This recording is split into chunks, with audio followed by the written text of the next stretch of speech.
Mais moi, je me rappelle de mes grands-parents quand on était petit bonhomme, là, puis surtout quand on fêtait les fêtes, là. Ouais. Comme le Noël, ça c'était chez mes grands-parents Rio, puis le jour de l'an, c'était chez mes grands-parents Thériault. Ouais.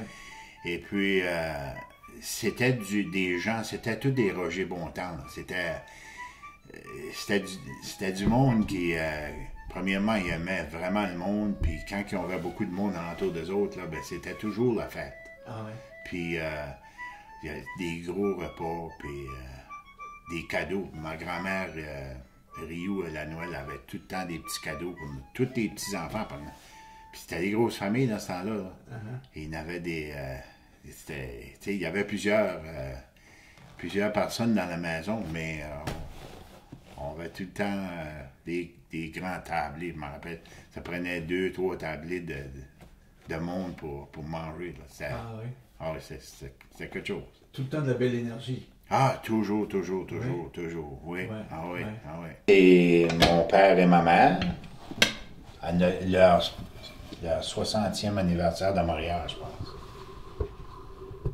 Mon père Edgar et ma mère Antoinette. Ça fait un glaire, hein? Ouais, ben je l'ai là. Ça, c'est ton père. Ça, c'est mon père. Parfait. Je me rappelle, j'arrivais de l'école sur l'autobus, puis on débarquait de l'autobus.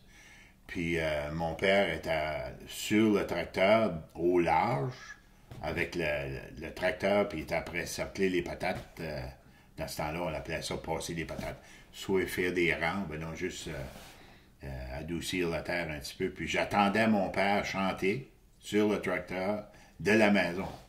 Ça fait que mon père, il avait une bonne voix. Et puis il chantait bien, mon père, mais il n'a jamais chanté dans des grands événements, là. Mais il chantait vraiment bien, puis on l'attendait. Et ma mère, la belle Toinette. Puis ma mère, elle était un petit peu plus jeune que mon père, je pense qu'elle avait 11 ou 12 ans plus jeune que mon père. Mais ma mère, là, elle était pas mal solide. Puis elle est encore solide. Elle a 88 ans, elle va avoir 89 cet été, là. Puis tu croirais, c'est une petite jeune poulette de 70 ans. Ah oui? Oui, puis c'est une belle femme, puis elle est vraiment... ben écoute, elle va avoir 89 ans, puis elle pique encore des couvertes. Elle fait des couvertes, puis des belles couvertes, là. Puis elle est vraiment fière de son ouvrage. Puis... Mais quand tu dis une femme solide, elle était bien épaulée, elle a épaulé ton père. Oui. Puis quand tu es une femme de campagne, c'est sûr, c'est pas comme une femme de ville, là, tu sais. Ah non. Mais qu'est-ce que tu veux dire qu'elle était solide? Ben écoute, moi, je me rappelle quand on vend une terre ici à Saint-André, avant les années 1960,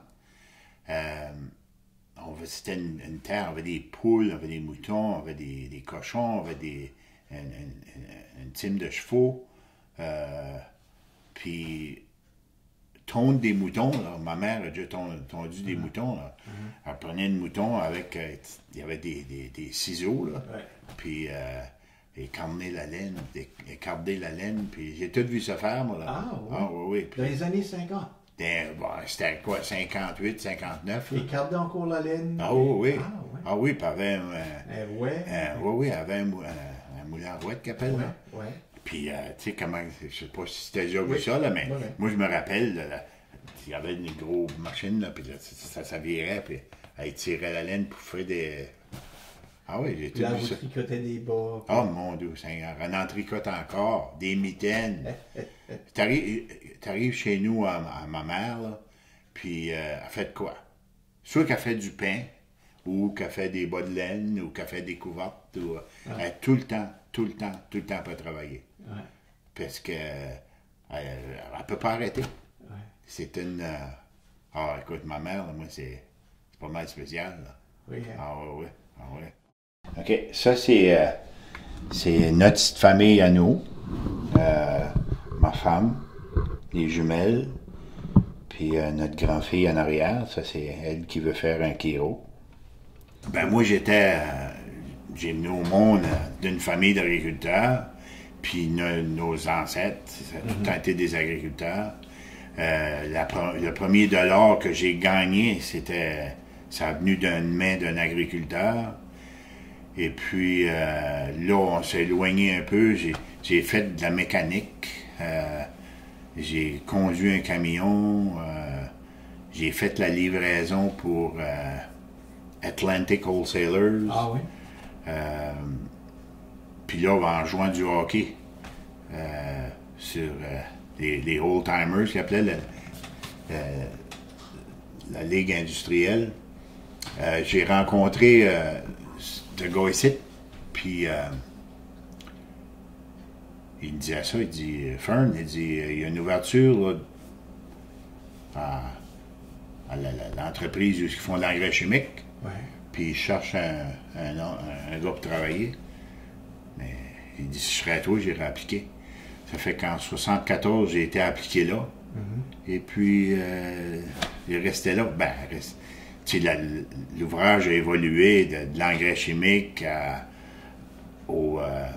médecine agricole, mais finalement, ça fait déjà... J'ai commencé sur ma 40e année hier. C'était notre anniversaire de mariage hier, puis ouais, j'ai commencé ma 40e année pour cette compagnie-là. Tu travailles, ça fait 40 ans que tu travailles pour la même compagnie. Ça fait 40 ans que je travaille pour la même compagnie. Ouais. Ben, pas 39. Ouais. 39 ans et un jour. Et puis, tu sais, j'aimerais commencer à me retirer, mais à toutes les fois que je parle de la retraite à mes patrons, oh non, tu peux pas t'en aller, tu sais, faut que tu restes avec nous autres. Puis, plus que je pense à ça, tu sais, j'ai beaucoup de plaisir dans l'ouvrage que je fais.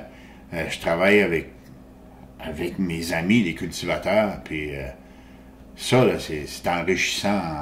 Tu dois connaître tous les agriculteurs à la ronde. Les agriculteurs, tous les agriculteurs de pommes de terre de la province du Nouveau-Brunswick, je les connais par leur premier nom. La majorité des autres, je connais le nom de leur femme. Puis souvent, je connais le nom du chien qui est dans la cour quand j'arrive. Ouais, c'est un ouvrage qui est enrichissant. Moi, j'aime le monde. Ouais. Puis tu rencontres beaucoup de monde, puis tu te fais un nucléus d'amis. Ça, il n'y a pas d'argent qui arrête ça. Cet orignal-là, là, c'est... une année, c'est en 2005, j'ai eu ma licence. J'étais chanceux d'avoir attiré au sort. Et puis, on était avec 4-5 gars, puis on a décidé de... Puis une journée, c'était mon ami qui faisait l'appel. Puis le lendemain, c'était moi qui faisais l'appel.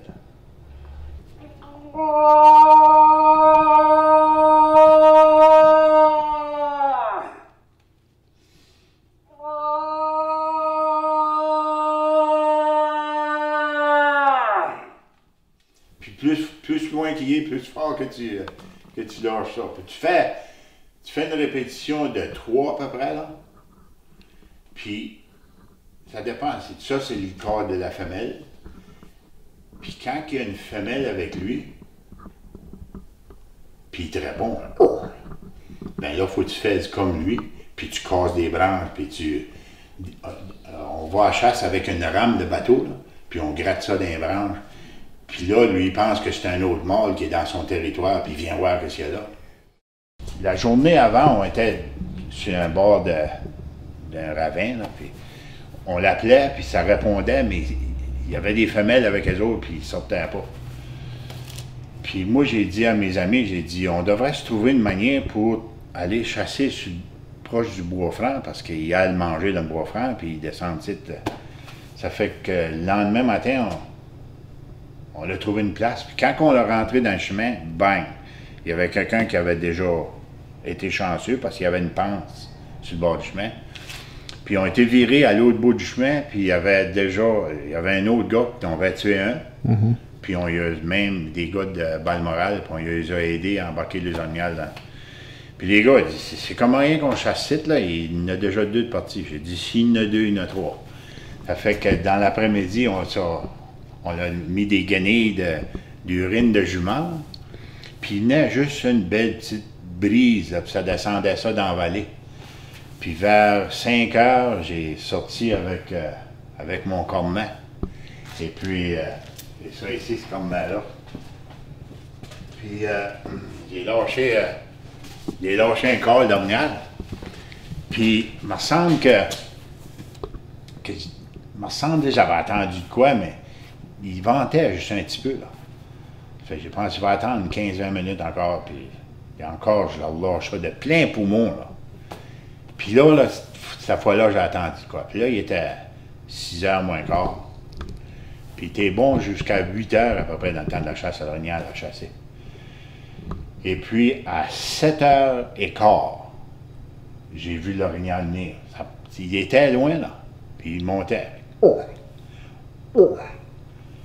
Puis à un moment donné, j'étais sur le chemin, puis l'orignal était en bas là, puis je me suis agenouillé, puis j'ai pris une bonne tire, puis il vit ça fessé là-dedans. Là. C'est pareil comme il n'y avait rien arrivé.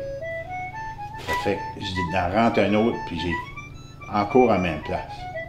Puis là, j'ai dit, quoi c'est qu'il y a de mal avec cette agressite? Puis l'orignal, que j'ai pensé qu'il avait descendu d'un autre petit coulée, mais il s'avait couché là. Ah. Puis là, on commençait à travailler là-dessus. Il était 8h moins quart à peu près. Puis on est arrivé au chalet, il était 4h la nuit. Ah oui. Et on avait eu de la misère à sortir ça de là. Oh, Mais ok. puis c'est cette bête-là.